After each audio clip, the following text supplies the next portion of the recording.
G'day and welcome to Aussievision. I'm joined by the amazing Emma to talk about all things Norway Melodi Grand Prix, the final that took place this morning. Quite dramatic, Emma. We had a winner in Gåte. It was quite a close race. What did you think of Gåte's performance and then winning?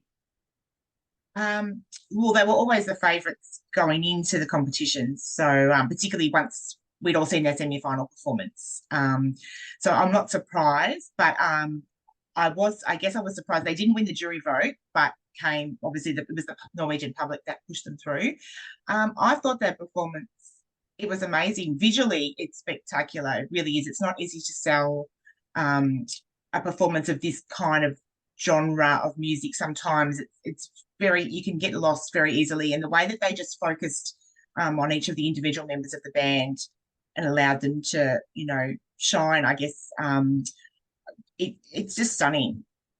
Whether or not the song will do well at Eurovision, I don't know. I'm still a bit on the fence on that one. But visually, I think it was definitely the winner tonight. Yeah, I think I was really surprised. Not surprised. I knew obviously it was very popular, and I think I didn't like the song in the studio. When I saw that semi-final performance, it completely changed my mind. I think it's breathtaking in its visual artistry and the way they do it. And they got it sounded like the biggest cheer from the crowd when they finished. And I thought things like maybe the Super Rob or the KEiiNO would get the biggest response. So Yeah. once you kind of heard that, you knew it was going to do really well in the televote. And even though it only came second in the jury, I always felt like they had enough to catch up. And I wonder if for KEiiNO, they had other people to compete against, like the Super Rob and KEiiNO might have been going for the same televote as well as with others, while Gåte kind of just stood on their own. They did a little bit. I think maybe Goth Minister might have, similar audience for both of those songs, but Gautier was a level above in what what they gave to us. KEiiNO and Super Rob definitely may have cancelled each other out a little bit, even though I think Super Rob ventured much more into the novelty territory, and I think the kids would have loved that one. But so I guess you could argue that with KEiiNO as well. They were both relied a lot on the visuals as well. But definitely those three got the loudest cheers. Even at the beginning of the show when everyone was being introduced, you kind of knew that that's where the public votes were going with those three acts. Yeah, it always looked like it was going to come down to those two, with maybe Super Rob as the kind of wild card. But I mean, what, it was 6 points in the end? Oh, look, I'm just having a look. 6 points difference. Yes, I'm actually really gutted for KEiiNO because they're so lovely. They've obviously been out to Australia before. they have. They were, they got steamrolled by the Tix train back in 2021, and they've just missed out here. I feel really bad for them. Were you hoping KEiiNO were going to win? I was. I guess, I've always been a fan of them, and having seen them live now when they came to Melbourne a couple of years ago, even more so. I guess I feel a bit more invested in how they do. I was very disappointed for them having come second again for the second time. You could really see the disappointment on their faces, and that's luck of the draw, I guess. But hopefully they will come. I'd love to see them go to Eurovision again. So I hope that they do come back, in a few years' time, and maybe it'll be their time then. Yeah. We'll see. I wonder if they will come back, to be honest. I think this might have, we'll see. Maybe, might have been their last roll of the dice as a group, but you never know. Yes, true. Maybe Alexandra on her own, because she keeps getting separated from them as we go on. Well, that's right. She's an amazing vocalist, and we have seen her at MGP before she joined KEiiNO, with another song, and maybe this song really did focus on her vocals rather than the others. So I think that perhaps that's the best option for her, to come back as a solo artist and give it another crack and see how she goes. Yeah, it's also interesting. Like, I actually think I think with the KEiiNO, you've probably had a safe get through the semifinals, get a decent score from both and everything. And I see the kind of risk with Gåte that you probably have the concern over. I think they've got more of a chance to do better overall, but it's a risk. So I think it could go either way. And I feel like because Norway sent quite similar type songs, this is a real step out. And I think maybe they've done so well, but they're limited, I guess, in a chance to kind of do super, super well because of the style of songs they send.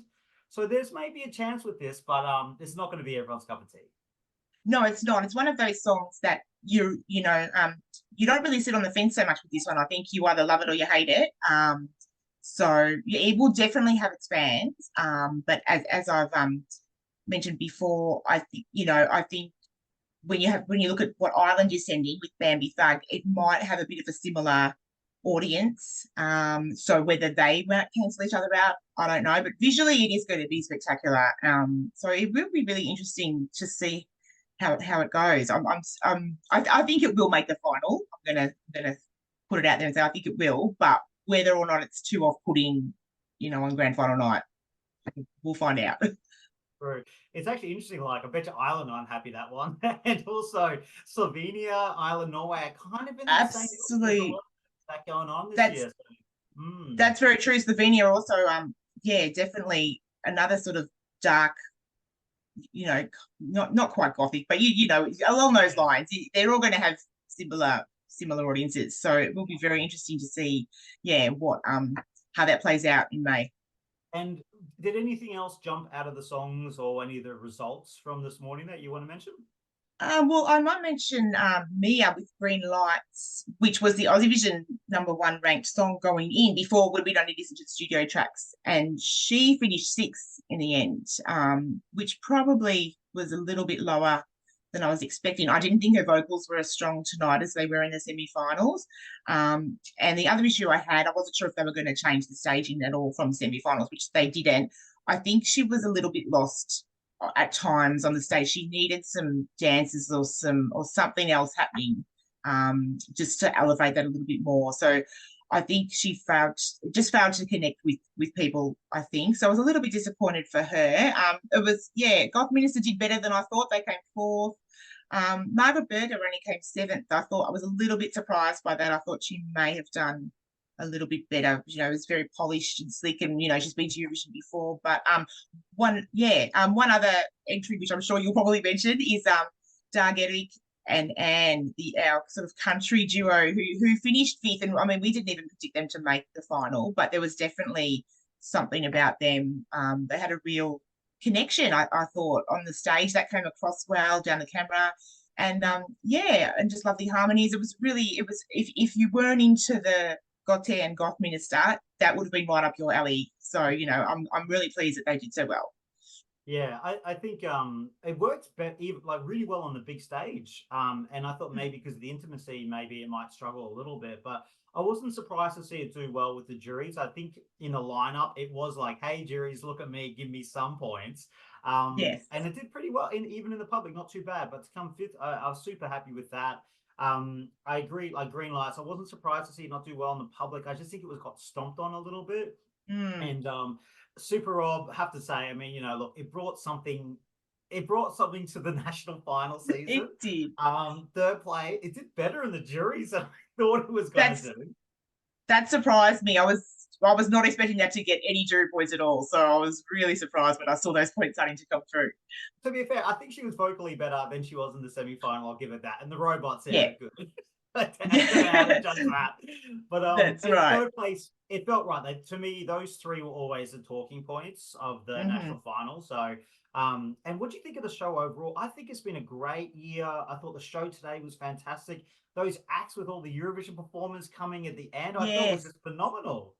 Yes, I loved that. And even seeing the hosts get up and sing as well. They could both sing. Yeah, it was just, yeah, I loved seeing Tix and Ulrich and having Carola come out as well. Like that was a great way to sort of fill in the gap before the voting. So yeah, I think they did a wonderful job. But the shows were, they didn't drag out. They just did what they needed to do. And yeah, I actually really enjoyed watching all the shows. I think they did a wonderful job, Norway. So well done. Yeah, they certainly seem to have tightened the whole film format up over the kind of 4 weeks as well, and the semis and the finals always such a spectacular, and they did such a great job. And in the end, we got a really tight result that I think it's going to really split people, as you mentioned. But with a lot of people upset with KEiiNO not winning, but a lot of people happy with Gåte. But great national final, and I guess we'll do it all again next year, Emma. So We will. We'll be back. We will. we will. All right. Well, thanks for giving your insights on Norway, and good luck to Gåte in Melbourne. Absolutely. All right. See you later. Thanks. Bye. Oh, awesome.